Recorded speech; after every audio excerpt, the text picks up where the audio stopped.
watching Just the News. I'm Amita Balachandra. We start off today's bulletin with an update on the contractor case in Karnataka. Minister K.S. Ishwarappa has resigned from his cabinet post following allegations of corruption and a role in the suicide of a contractor. Now, to give you a bit of a background, contractor Santosh Patel died on Tuesday and accused Mr. Ishwarappa, who handles the rural and development and Panchayat Raj portfolio, naming the minister in his last phone messages saying that he was solely responsible for his death.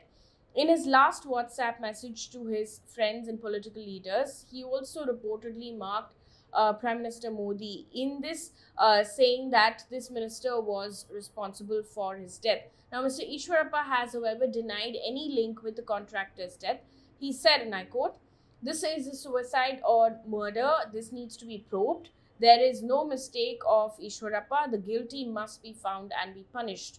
End quote. According to PTI, Karnataka Chief Minister Basavaraj Bommai today dismissed allegations of interference by his government in the investigation.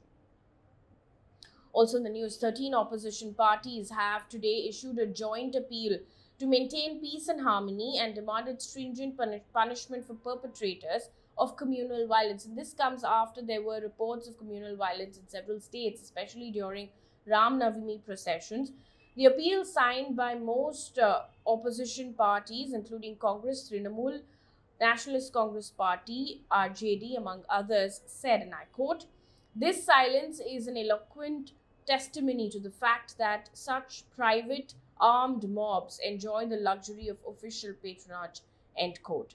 Now, violence was reported in states such as Gujarat, Jharkhand, Madhya Pradesh, and West Bengal. In fact, 2 people reportedly died as well in this. Meanwhile, in Assam, 8 people have lost their lives and over 2 lakh people face destruction in over 592 villages as lightning and heavy storm known as Burdoi Sila wreaked havoc in the state. Now, Assam State Disaster Management Authority in a statement today confirmed the number of lives lost in the trail of destruction the summer storm left behind in the last 48 hours. Now, at least 7,378 homes and other establishments were also damaged. Meanwhile, in an update on what's happening in the Aakar Patel case, a Delhi court today has upheld an order directing the CBI to withdraw the lookout circular against former Amnesty International India Board Chair Aakar Patel. Now, earlier, an LOC was issued against Patel in connection with a case against Amnesty India in 2019 when he had headed the organization.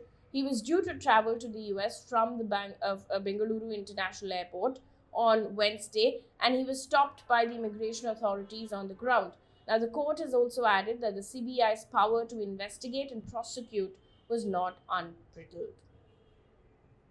Meanwhile, days after asking its employees and their family members not to upload any anti-government posts on social media, Tata Institute of Fundamental Research has issued a clarification. In a statement today, they've said that the notice that they had put out has led to a great deal of misinterpretation because of its wording. Now, the note, which insists that such a regulation already exists, also clarifies that there is no new restriction on family members, visitors, or staff. In this statement, the Institute said, and I quote, "As a matter of fact, photography on the premises has always been forbidden, and for government employees, making public criticisms against the institution of the government has always required prior permission. The purpose of the notice was to clarify that both the above pre-existing rules also apply to social media as well as to other media such as TV or print media." End quote.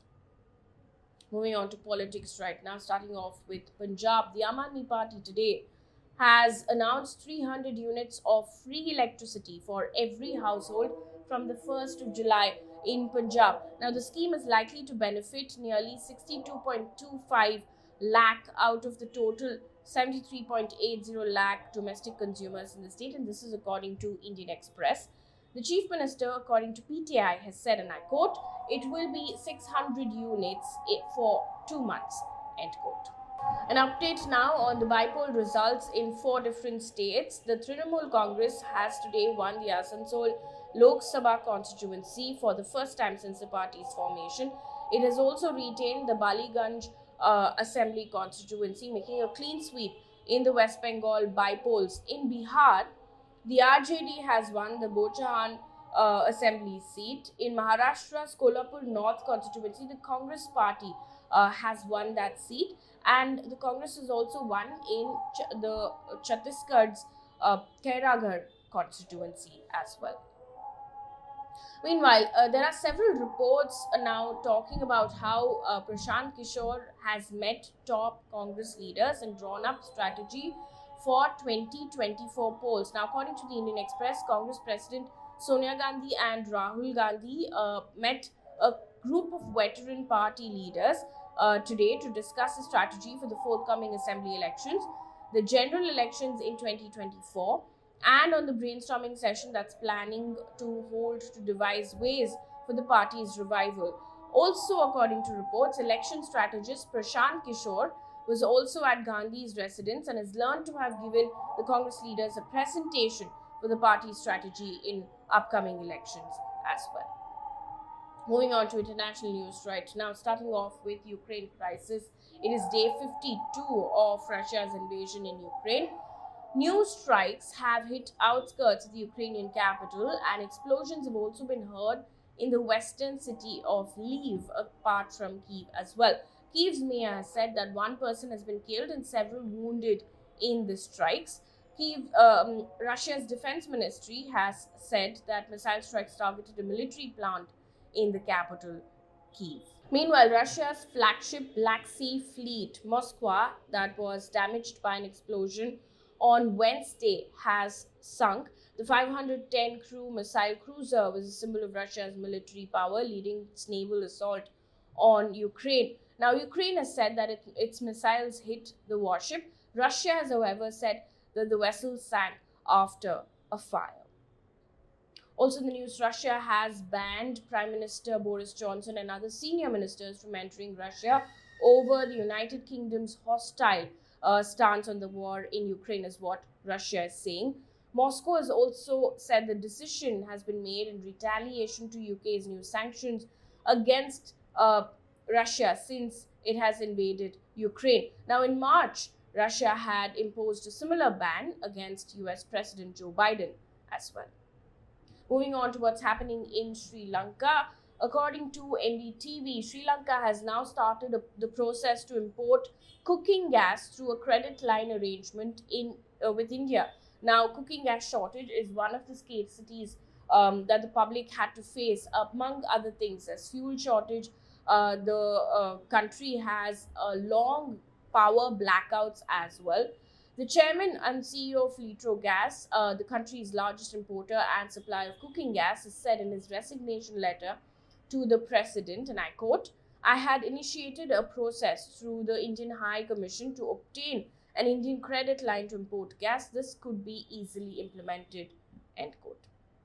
Also in the news, the Colombo Stock Exchange will remain temporarily closed for a week from Monday to provide investors an opportunity to have more clarity and understanding of the current economic conditions in Sri Lanka. Also, Sri Lankans will have to adhere to fuel rationing in view of the economic crisis, and this according to state-run Ceylon Petroleum Corporation. Now, in a statement on Friday, the Petroleum Corporation has said that motorcycles and other two-wheelers can purchase fuel worth 1,000 rupees per visit to petrol pumps. Three-wheelers can buy fuel worth 1,500 rupees, while cars, jeeps and vans can purchase it up to 5,000 rupees. And before we wrap things up here on this bulletin, one piece of good news, this one coming in from Vellore, and when there are so many reports of communal violence being reported across different states, this is really a heartwarming story. A group of Muslim men helped cremate a Hindu man at Peranambatu in the district on Wednesday evening. Now, the deceased was admitted to the Peranambatu government hospital for the last few days, but later passed away. His family members, including his brother and his mother, didn't have any money, it's being reported, to cremate the body or do the last rites. The Muslim members then helped the family cremate the body and perform the last rites as per Hindu, writes according to the New Indian Express. That brings us to the end of this bulletin. Thank you so much for watching. Good night.